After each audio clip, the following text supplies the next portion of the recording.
Olá, tudo bem?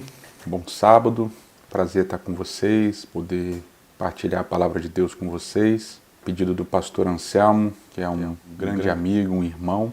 É muito bom poder passar esses momentos aqui com vocês. Pensei muito no que falar. Nós vivemos tempos bem difíceis, bem complicados, e eu escolhi falar sobre um texto que vocês conhecem, muitos de nós conhecemos esse texto, um texto bem famoso, que se encontra no Evangelho de João, no capítulo 4. Se você tem sua Bíblia ou seu aplicativo de celular, pode abrir ali em João capítulo 4. Verso 1 diz: Quando Jesus soube que os fariseus tinham ouvido dizer que ele fazia e batizava mais discípulos do que João, se bem que Jesus mesmo não batizava e sim os seus discípulos, deixou a Judéia, retirando-se outra vez para a Galiléia. E era-lhe necessário passar pela região de Samaria.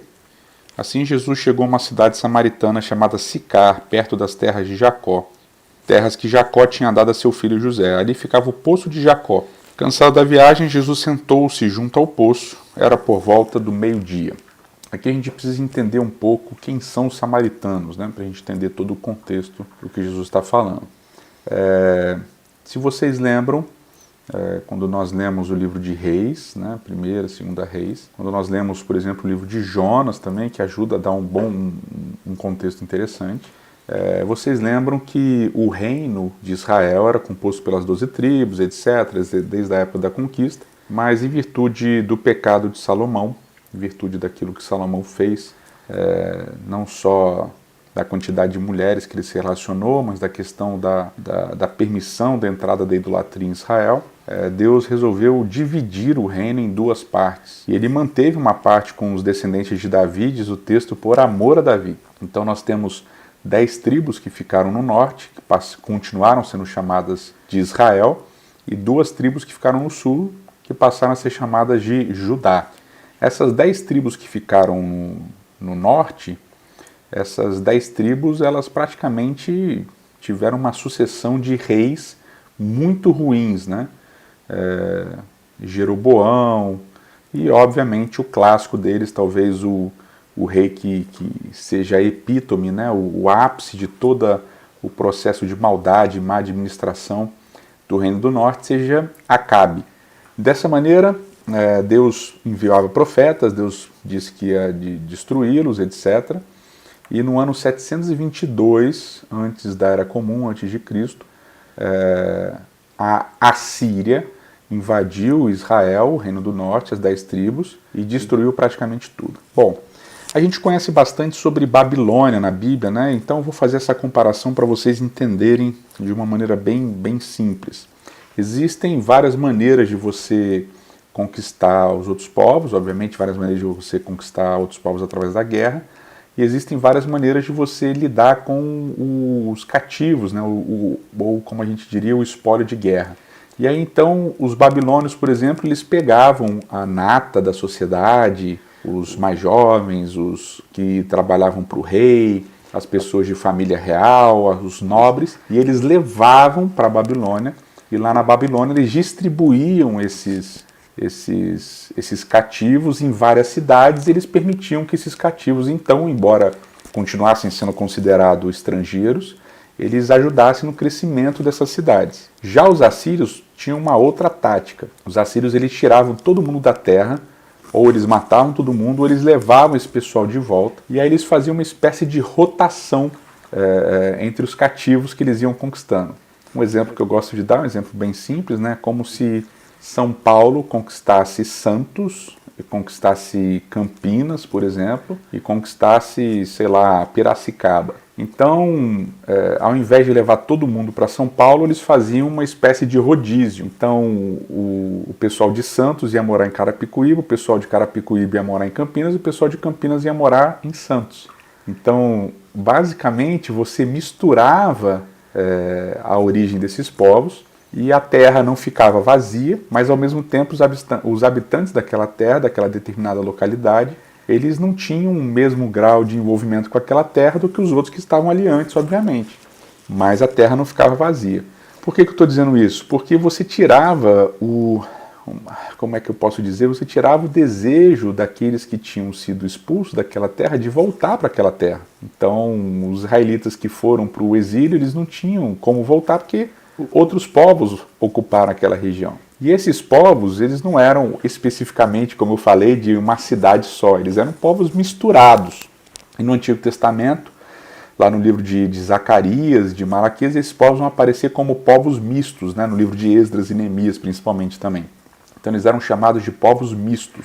Esses povos mistos que passaram a ocupar essa região das 10 tribos. Então tinham alguns israelitas que conseguiram permanecer vivos, ou que fugiram, que voltaram das cidades de onde os assírios os tinham levado, e tinham esses outros povos de outras localidades, com as suas religiões, etc., que agora estavam habitando ali a região de Israel. Então, esse grupo completamente heterogêneo, que é o que está habitando a região do que aqui na Bíblia aparece como Samaria, que é uma extensão de terra considerável ali na parte norte de Israel, né? E você teria, então, cidades de israelitas e cidades de samaritanos. Então, Galiléia, talvez, provavelmente Cafarnaum, era uma cidade de israelitas, né, de judeus, gente que voltou do exílio, se estabeleceu no norte, mas a região norte era basicamente a região dos samaritanos. Esses samaritanos, quando Israel, os judeus, desculpa, as duas tribos que foram conquistadas depois pela Babilônia, né, por Nabucodonosor, pelo Império Neobabilônico, quando eles voltam para tentar reconstruir Jerusalém, não sei se vocês lembram, eles têm todo aquele processo de estresse com os povos em volta, e aí Zorobabel e etc., eles impedem que os israelitas se relacionem com esses povos mistos e criam então essa dinâmica de embate. Então o embate entre samaritanos e judeus, ele não é um embate que começa na época de Cristo, ele começa muito antes, em torno de 400 anos antes da Era Comum, ou seja, 400 e pouquinhos anos antes dessa história que Jesus está vivendo aqui no Evangelho de João, no capítulo 4. Então não era uma região em que os judeus eram muito bem recebidos, e ao mesmo tempo também não era uma região que os judeus gostavam de passar, e existia uma intensa polarização, uma intensa disputa entre samaritanos e judeus. Os samaritanos se sentiam ofendidos por os judeus terem rejeitado a ajuda que eles tinham oferecido no retorno deles para a reconstrução de Judá, e os judeus achavam que os samaritanos não eram puros o suficiente para eles se misturarem com eles, né? Então tinha essa rixa bem forte acontecendo aqui entre judeus e samaritanos, né? Uma polarização bem interessante, muito parecido com o que a gente anda vivendo, não só no Brasil, mas no mundo também. Uma polarização com pessoas de todos os lados, né? Hoje a gente vive essa batalha entre direita e esquerda no Brasil, né? Entre as pessoas que se dizem democráticas, liberais, aquelas que se dizem somente democráticas ou socialistas, e tem esse embate tremendo entre os que acreditam no presidente, os que não acreditam no presidente, os que acham que existe a conspiração mundial, os que não acham que existe a conspiração mundial. E a gente tem essa polarização que se reproduz na internet de uma maneira virulenta, né? Muito parecido com judeus e samaritanos na Bíblia, né? Cada um brigando pelo seu, cada um achando que o outro estava errado, e uma briga intensa. E é nesse contexto que Jesus, então, nessa viagem, para em Samaria. E continuando a história, diz assim, verso 7, nisso veio uma mulher samaritana tirar água. Jesus lhe disse, dê-me um pouco de água. Verso 8, pois os seus discípulos tinham ido à cidade comprar alimentos. Então a mulher samaritana perguntou a Jesus, como, sendo o Senhor um judeu, pede água a mim, que sou uma mulher samaritana? Ela disse isso porque os judeus não se dão com os samaritanos. Então, aqui tem todo esse embate que está acontecendo, embate entre judeus e samaritanos, né? Todo esse contexto de embate no pano de fundo, e obviamente o contexto entre o homem e uma mulher conversando também, né? Ela fala, você é um judeu e eu sou uma mulher samaritana.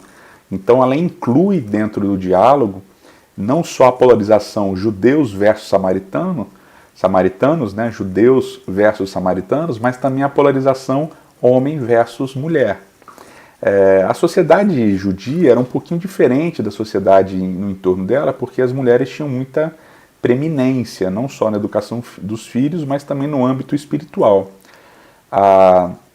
Muitos escritos rabínicos antigos, eles apontam que em diversas localidades onde não existia rabinos, onde não existia, vamos dizer assim, uma organização religiosa formal para as sinagogas, muitas mulheres assumiam esse papel e cuidavam das sinagogas.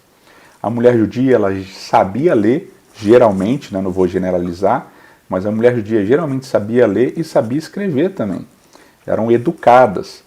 E isso era muito diferente da região no entorno. Mas Jesus, a mulher samaritana, ela coloca então esses dois embates para Jesus. Nós temos aqui, Jesus, dois problemas. Você é judeu e homem, e eu sou mulher e sou samaritana. Então é uma polarização intensificada por esses fatores, ok? É uma intensa polarização. É como se hoje a gente tivesse o Bolsonaro e a Dilma conversando, ok?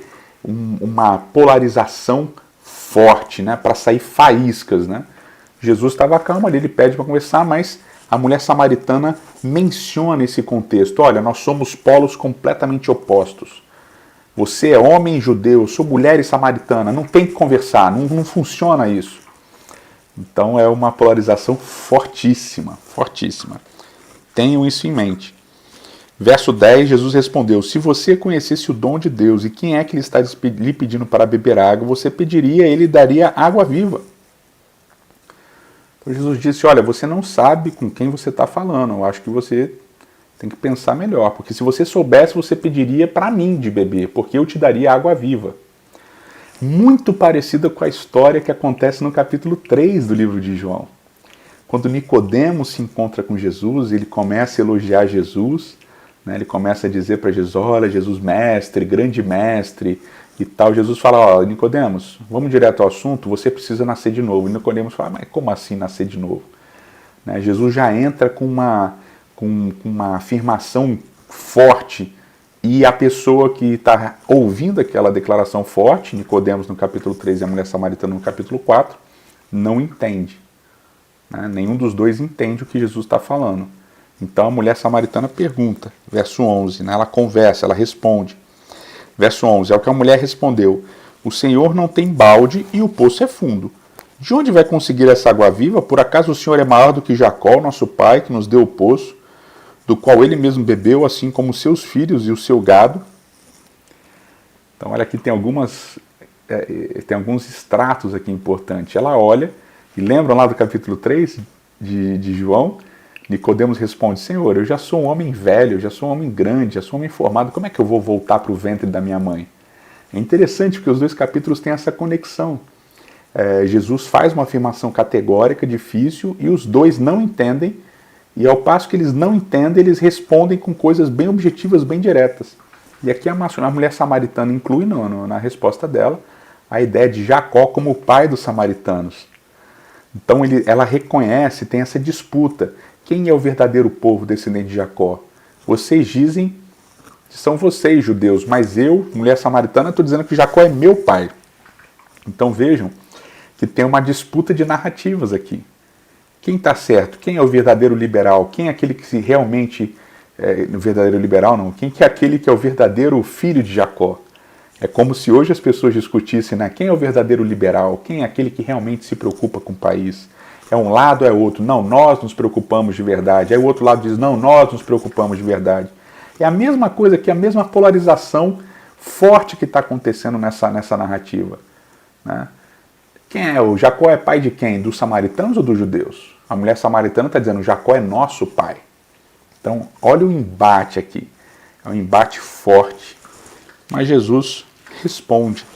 Verso 13: quem beber desta água do poço voltará a ter sede, mas aquele que beber da água que eu lhe der nunca mais terá sede. Pelo contrário, a água que eu lhe der será nele uma fonte a jorrar para a vida eterna. Continuando, a mulher disse: Senhor, quero que me dê dessa água para que eu não tenha mais sede, nem precise vir aqui buscá-la. Jesus disse: vai, chame seu marido e volte aqui. Ao que a mulher respondeu: eu não tenho marido. Então Jesus disse: você tem razão ao dizer que não tem marido, porque já teve 5, e esse que agora que está com você nem é seu marido ainda. Então a mulher respondeu, verso 19: agora eu sei que o Senhor é um profeta, nossos pais adoravam neste monte, mas vocês dizem que em Jerusalém é o lugar onde se deve adorar. Mais um embate tremendo, né? Jesus, olha, você tem que pedir para mim, eu vou te dar água viva e de dentro de você vão fluir rios de água viva. Aí a mulher começa a entender ali um pouquinho e ela diz, olha, então me dá porque eu não quero mais voltar no poço. Ela continua com a ideia de uma discussão objetiva, uma discussão factual, uma discussão, não factual, mas uma discussão objetiva focada num aspecto concreto das coisas. E aí a conversa, né, vai para esse momento em que Jesus fala dos maridos dela, do marido, ela reconhece que Jesus é diferente, que é um profeta, mas note que ela volta a trazer o tema da polarização de volta. Ela fala, olha, vocês adoram no monte, né? Os nossos pais adoram no monte, mas vocês adoram em Jerusalém. Qual é o lugar que se deve adorar? Ela traz de volta esse embate teológico. Percebam que primeiro começa com um embate de gênero, um homem versus mulher, né? Depois um embate político e vamos dizer histórico, samaritanos versus judeus, e agora um embate teológico, percebem? Então agora é aonde é o lugar de adoração, qual é a adoração verdadeira, quem adora de verdade, quem adora do jeito certo, né? Então ela traz todas as camadas possíveis de polarização para essa discussão. É o homem versus a mulher, é o judeu versus o samaritano, é Jerusalém versus o monte que os samaritanos adoram. Olha que barril de pólvora. Completamente distintos, completamente diferentes. Todas essas camadas de disputa estão dentro dali. Mas Jesus respondeu, verso 21. Mulher, acredite no que digo. Vem a hora em que nem neste monte, nem em Jerusalém vocês adorarão o Pai. Vocês adoram o que não conhecem, nós adoramos o que conhecemos, porque a salvação vem dos judeus.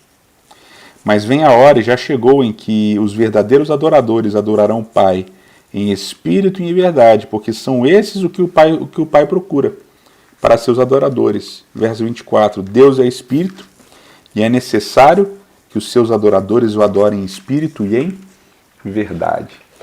Olha o que Jesus faz aqui. A mulher samaritana traz o tempo todo para Jesus esse distanciamento um do outro. Ela traz o tempo todo essa aparente batalha entre eles. Olha, Jesus, você está falando um monte de coisa aí, mas a gente é muito diferente, as coisas são muito distintas. Não vai funcionar. Ela traz um debate de gênero, ela traz um debate político, ela traz um debate teológico. E Jesus então responde agora no ponto certo. Depois de todas as colocações, ele diz, olha, o certo é que Deus é espírito. E nós precisamos adorá-lo em espírito e em verdade. E aí o espírito surge na conversa. Da mesma maneira que surge no capítulo 3 do livro de João. Lembram? Nicodemos não entende o que Jesus está dizendo com nascer de novo, até que Jesus vai e explica. Nicodemos, você não é nascer da sua mãe, é nascer da água. E não é só da água, é nascer da água e do Espírito, João. As coisas, João, esse nascimento que eu estou te falando, João, não é um nascimento físico, biológico. O que eu estou te falando, João, o que eu estou te falando, Nicodemos, desculpa, o que eu estou te falando, Nicodemos, é de um nascimento espiritual. E aqui, nessa conversa com a mulher samaritana, ele chega novamente no ponto do espírito. A mulher está trazendo todas essas questões de polarização, de disputa, de briga, de guerra. E Jesus fala, olha, você não entendeu nada. A questão é espiritual. Não é um, não é outro, é espírito. Vocês estão perdendo tempo brigando por coisas que vocês não têm que brigar. Você quer discutir comigo coisas que eu não quero discutir com você. Você está preocupado com coisas que não são espirituais. A gente tem gastado muito tempo, como indivíduos e como coletividade, discutindo coisas que não são importantes. É só a gente gastar um tempinho pequeno nas redes sociais para a gente perceber como esse discurso polarizado tem sido nefasto, tem sido prejudicial para a Igreja de Deus. Tantos e tantos irmãos brigando online, debatendo, isso tem acabado indo para a igreja também. É muita guerra, muita batalha, muita disputa de narrativa. Muitas pessoas querendo dizer que estão certas e os outros errados. Brigas e mais brigas e mais brigas. Uma polarização tremenda a gente tem vivido. E esse ensino de Jesus para a mulher samaritana tem tudo a ver com o que a gente está vivendo. Qual que é o certo? É quem é a favor X ou quem é contra Y? Quem está certo? Quem ama mais o seu país? Discussões que não fazem o menor sentido. Nós, como igreja, estamos nos desviando do foco. O foco é o Espírito. O foco é adorar em Espírito e em verdade. E essas discussões também invadem a igreja com muita coisa. Eu lembro uma das discussões mais ásperas de um momento específico do meu ministério foi sobre se deveria ter plataforma ou não na igreja. E as pessoas brigaram muito sobre isso. E essa história de Jesus ensina pra gente uma lição valiosíssima. Porque enquanto a mulher samaritana ficou relembrando Jesus de todas as disputas que existiam, de todos os conflitos que existiam, mulher versus homem, samaritanos versus judeus, Jerusalém versus o monte dos samaritanos. Jesus fala, não interessa. Jesus fala para ela basicamente o seguinte, trazendo para a nossa linguagem de hoje, não importa essas discussões. Essas discussões não são o ponto central. Essas discussões não são o importante. O importante é adorar em espírito e em verdade. Esse é o centro do relacionamento comigo. Esse é o centro do relacionamento com Deus. É adorar em espírito e em verdade. Que coisa interessante, que coisa importante para o momento que nós vivemos agora. Eu quero voltar e falar com vocês de um detalhe. Jesus oferece para aquela mulher água viva. E ele diz que se ela bebesse daquela água viva, de dentro dela fluiriam rios de água viva. Sabe, meus queridos, quando a gente finalmente entende o Evangelho, quando a gente finalmente aceita as palavras de Cristo na nossa vida, nós somos convidados a sair dessas discussões polarizadas. Nós somos convidados a sair desses embates, dessas guerras. Nós somos convidados a viver uma vida do Espírito.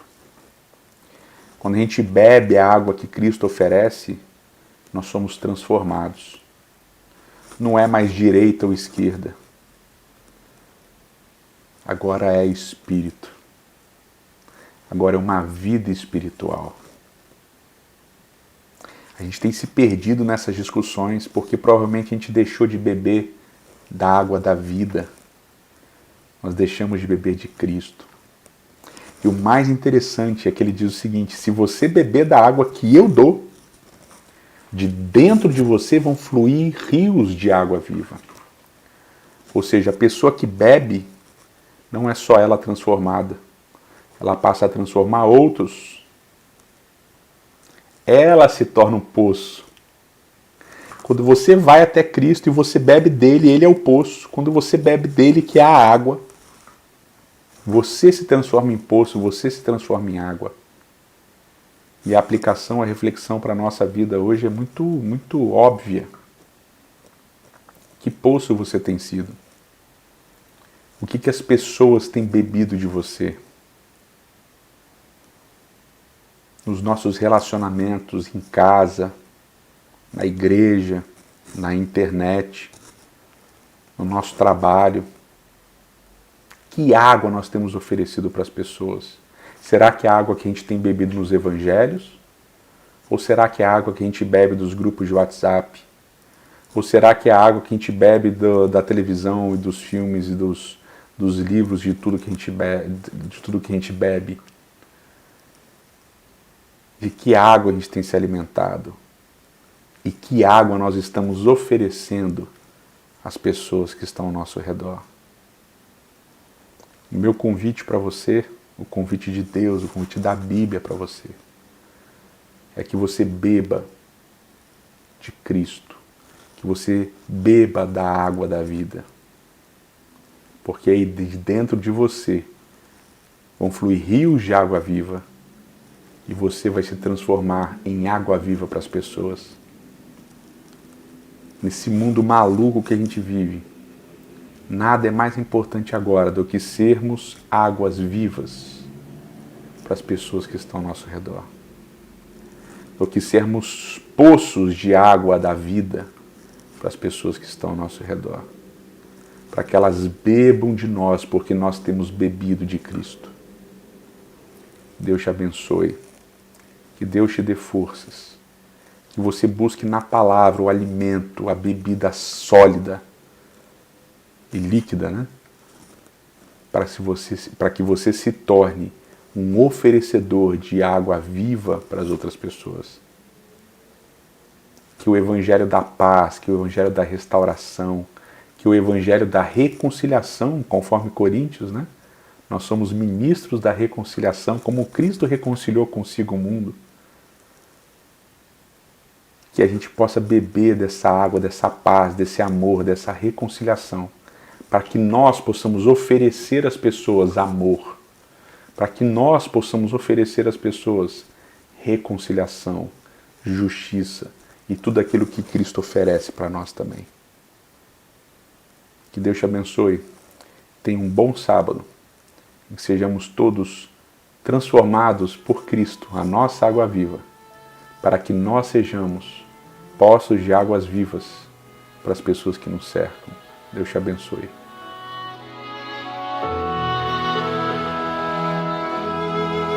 Todos vós que tendes sede, vinde às águas, e quem já se sente perdido, vinde tomar e beber, e inclinem seus ouvidos, e vossa alma viverá. Quem estiver com sede, vinde às águas. Buscai ao Senhor enquanto se pode achar. Invocai o seu nome enquanto perto ele está. Deixa o ímpio seu caminho, deixa o homem seus pensamentos maus e volte pro Senhor. Todos vós que tendes sede, vinde às águas, e quem já se sente perdido, vinde tomar e beber, e incline seus ouvidos, e vossa alma viverá. Quem estiver com sede, vinde às águas. Buscai ao Senhor enquanto se pode achar.